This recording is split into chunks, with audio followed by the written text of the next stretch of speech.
বিশেষ গীতলৈ আহিব খুজিছোঁ মোৰ মনত আছে আপুনি কৈছিল কলেজৰ লাইব্ৰেৰীত নে এনেকুৱা হেৰিত আপুনি এটা ইংৰাজী কবিতা পালে য'ত জলকুঁৱৰীৰ দৰে লগা এজনী ছোৱালী পাৰত আহি চুলি মেলি বহে এচটা শিলত বহে পানীৰ পৰা উঠি আহে তাইক বাকীবিলাক মতা মানুহে ডিষ্টাৰ্ব কৰিব খোজে তাই আত্মগোপন কৰে লুকাই দিয়ে এই ধৰণৰ এটা এখনি মানে মই সঠিককৈ ক'ব নাই মালিতা এটা মানে এটা বেলাড এটা সেই কাহিনীটো কওকচোন হাইনৰিখ হাইনে তেওঁৰ এটা জাৰ্মান কবি তেওঁৰ এটা কবিতা মানে বেলাড কি সেই সম্পৰ্কে পঢ়ি থাকোঁতে পাইছিলোঁ কাহিনীটো যেতিয়া তাত বৰ্ণিত হৈ আছিলে তেতিয়া মোৰ নাজানো মোৰ মনত এখন ছবি মানে সেই কাহিনীটো বৰ সুন্দৰ কাহিনী গীতবিলাক যাক আমি কাহিনী গীত বুলি কওঁ মালিতা বুলি কওঁ সেই মালিতাটো বৰ্ণনা মানে যিটো আছে তাত মানে এগৰাকী সোণালী চুলিখিনি সোণালী তেওঁৰ ছোৱালীজনী দীপলি বৰ ধুনীয়া ছোৱালীজনী অকলশৰীয়া ছোৱালীজনী তেওঁ নদীৰ পাৰত বহি থাকে আৰু নাৱৰীয়াবোৰ গৈ থাকে নাৱৰীয়াবিলাকে তেওঁৰ ৰূপত মুগ্ধ হৈ ওচৰ চাপিব খোজে কিন্তু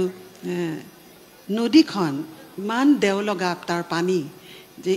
পানীয়ে কি কৰে নাৱৰীয়াক পাৰলৈ আহিবলৈ নিদিয়ে ঠেলি আকৌ নদীৰ মাজলৈ পঠিয়াই দিয়ে ছোৱালীজনীক আহি কোনেও মানে স্পৰ্শ কৰিব নোৱাৰে আৰু ছোৱালীজনী সদায় নদীৰ পাৰতে এনেকৈ বহি থাকে আৰু গুণগুণাই গান গাই থাকে এই গোটেই কথাখিনি যদিও কৈ থাকিছিলোঁ সেই কলেজত সেই সময়খিনিত মনে মনে ভাবি আছিলোঁ মই ইয়াৰ পৰা বাহিৰে দেউতাৰ ওচৰলৈ যাম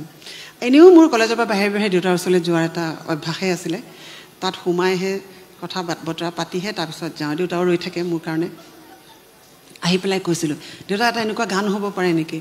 মোৰ ইমান ভাল লাগিছে আজি কৈছে এইটোতো মালিতা এটা বেলাড এটা মই অঁ বেলাড এটা তথাপিও তেনেকুৱা এটা গান এটা কৰিব লাগে আমাৰ হ'ব দেচোন মই কিবা এটা কৰিম এই বুলি কৈ কেইদিনমান পিছত আকৌ এটা গান লিখি পকেটত লৈ পেলাই মোৰ ঘৰ ওলাইছেগৈ তাৰপিছত তই যে কৈছিলি সেই এনেকৈ ছোৱালীজনীৰ সেই গানটো মই লৈ আনিছোঁ আৰু তোৰ কাৰণে আনিছোঁ এইটো তাৰপিছত কোন কি আন যোৱা বাটে নোযোৱা ছোৱালীজনী পোৱা নে চিনি সেই গীতটো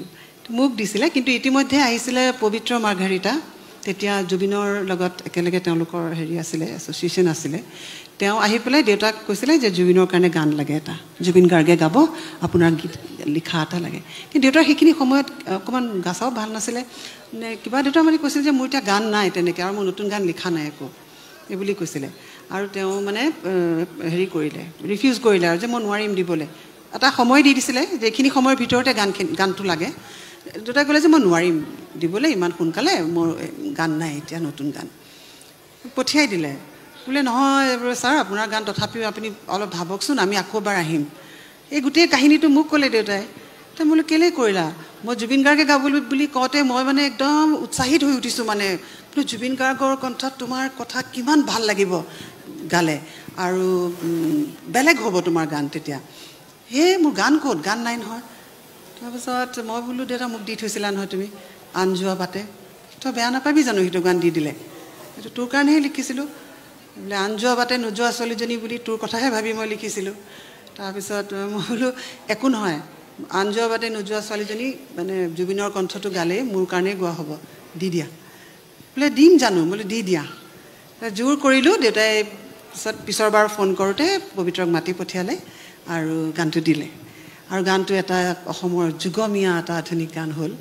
জুবিনে কি অপূৰ্ব সুৰ কৰিলে কি সুন্দৰ গালে সেইটো ভাবিলে খুব ভাল লাগে মোৰ এতিয়াও হয়